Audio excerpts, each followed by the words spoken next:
Many thanks to fellow Rection Squad, Clash of the servers, Sea of Tools Cloud, Southern RP server, the Struggle community, the Karma Crew servers, Darts, Friendly DayZ podcast, and the settlement for making this video possible. I found every single location that spawns loot in the game, so I'm going to be showing you the most efficient structures that you can loot, how to efficiently loot an area to not waste time on dead spawns, why bigger buildings are rarely better, and rank the very best and worst of buildings in DayZ.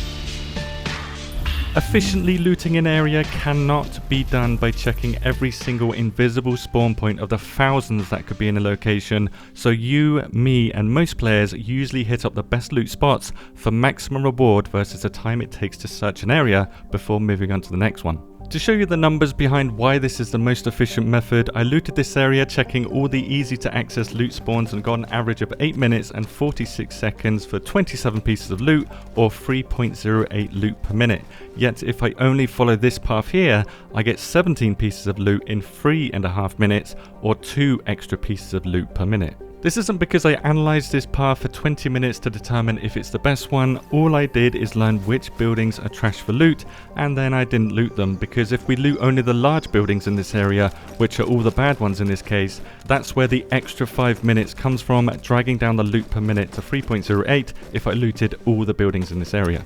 Now, not all large buildings are this bad for loot, but if I loot every large building in this military area, it's roughly the same amount of loot in total as looting only the small buildings, and I do it 3 minutes faster for the small buildings, telling us that in general, larger structures are not as good as smaller ones when it comes to loot efficiency. The problem is though, larger buildings tend to have larger spawn points so they can fit larger items like weapons, which means the most efficient way to loot an area is based on what you are looking for, as looting only the large structures here would have been more efficient if I was trying to find a military weapon.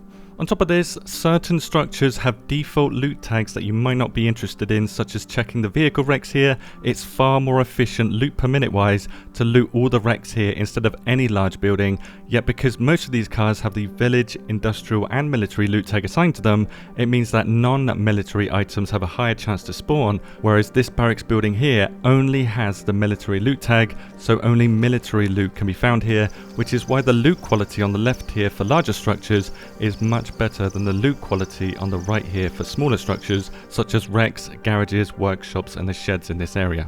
So based on all this information, to loot an area efficiently in DayZ, we must not only learn which buildings are good for loot, but which ones are good for the item that we want. As I said in a previous video, different structures can spawn loot based on the area and tier it's in, but structures do have default loot tags that stay with them forever, with the categories of loot seen here too also staying with the structure. It doesn't matter where it is on the map, they will always have these default categories and default loot tags. The other stats here are self-explanatory, but the spawn density stat I believe is the most important, as it essentially tells us how close spawn points are together inside of a loot group or inside of a structure, so high spawn density buildings are going to be the best ones to loot.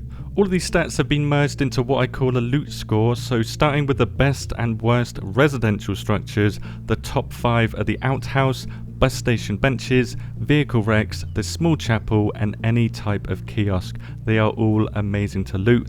Not as good to loot though are these 6 here, so yes, the fire station is not great, and that's mainly because it has 157 different spawn points, giving us a very low loot density as you can see, and the spawn density also suffers as a result. The only bad residential buildings I would say are these 5, basically the largest buildings with extremely bad spawn density. They're so big and the spawn points are so far away from each other that it's best to just avoid them completely. The good industrial structures are again the small ones like shipping containers, any type of shed, especially train carriages. This rail shack has good stats, and again I put vehicle wrecks here because it's one of the best places to get industrial loot, as nearly every vehicle in the game has the industrial loot tag by default. The average buildings are garages, workshops and scaffolding, with the worst industrial buildings being the larger ones with towers, cranes and this huge cement works building being the worst building in the game, as the lack of loot efficiency drags these down hard. There's no bad medical structures though, as these are the top 5 here and these 4 are well worth looting still, so all of these are really good. Again, nearly all police structures are worth looting too, but this guardhouse is pretty trash compared to the other police locations, mainly because it only spawns a maximum of 2 pieces of loot.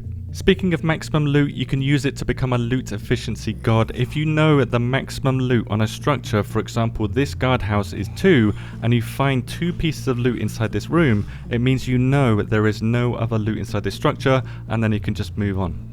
Comparing the 2 police stations, the city version, this one here has twice as much loot as the village version, this one here, while only being slightly less efficient, so gets a higher loot score as a result, but is found half as often on Chernarus compared to the village one. On Sakau, the hunting loot tag has been given to several towers and this yellow crane here, which are the worst structures to loot for hunting gear. The best ones though are these smaller stores here, these camping houses, the tall part of the castle stairs, and any structure found inside of a Luna Park. Slightly less rewarding but still good are deer stands, with this deer stand here, deer stand 2, spawning 1 extra piece of loot compared to the other deer stands. Then there's these tables found along trails, and the smaller cranes on Sakau, which are really good for hunting weapons. And finally we come to military structures, which have the most variety of any loot tag. The best are certainly dynamic event related structures such as the locked containers on Sakau or the military train containers elsewhere. Aside from dynamic events, the best static military structure in the game is easily this guard shed here, with the added bonus of this only spawning weapon related loot, making it the only non-dynamic event structure that only spawns weapons. After that are these static heli crashes on Sakau. These are the ones that don't have any smoke. They're just as good as dynamic event helis, but they don't spawn dynamic event loot. Next is the castle part of the wrecked ship, this large part in the middle here, simply because it has the highest loot possible for any structure in DayZ at 45 pieces of loot total. The 2 basement buildings are next in line, so the one at Bash and the one at Tizzy, they have a bunker / basement here. Then you have an assortment of smaller structures shown here. All of these are great for military loot, and you should not skip these when you're inside military areas. These next 9 aren't as good, but they're still worth looting, but they are nowhere near as rewarding as the best ones. For example, the larger military tents seen here have twice as much loot as the smaller version, and the regular camo buildings have 1/3 the loot of this basement version, making this camo building slightly worse than most of the barracks buildings in the game. The best barracks buildings in the game are these 3 here. Some people might be surprised for me to tell you that, but they have 3 to 4 times as much loot inside of them. They do take several times longer to loot, so it really is your choice if you want to loot these ones or several smaller ones. I could only find 2 military structures that were bad in the game, such as this guardhouse here. It has the same problem as the police version. It only has 2 pieces of loot as a maximum, sometimes in some easy to miss locations. And for the same reason, the brick kitchen building, this one here, is also bad. It's hard to spot loot on the ground here compared to other buildings. While collecting all of this info, I rounded up all the buildings that look like they might spawn loot but don't spawn any loot at all. You can see all the structures that don't spawn loot on the map here. As for my top picks, these toilets, vehicle wrecks, especially dynamic trains, and also especially these bus stop benches, they're god tier for upping up your loot efficiency game, with the map tool now showing us where they all are. So the bus stop benches are only in 4 locations on Chernarus, including a button at the top right here to locate buildings for yourself. This map feature and the new building loot tool is free for everybody and is the best way to quickly learn the structures that are worth looting, and most importantly include buttons to filter down buildings based on the loot that you are currently searching for. So for example, you can filter out all buildings that are not military weapons or hunting backpacks or medical tools and highlight them on the map afterwards if you want. Most of the images here were gifted by Sam from his Object Finder tool, extremely useful for modders this tool, so many thanks to him for the help and helping the community. Links below if you do want to try them out. Let me and others know which buildings are the go-to for loot for you. Thank you very much for watching and have a good day.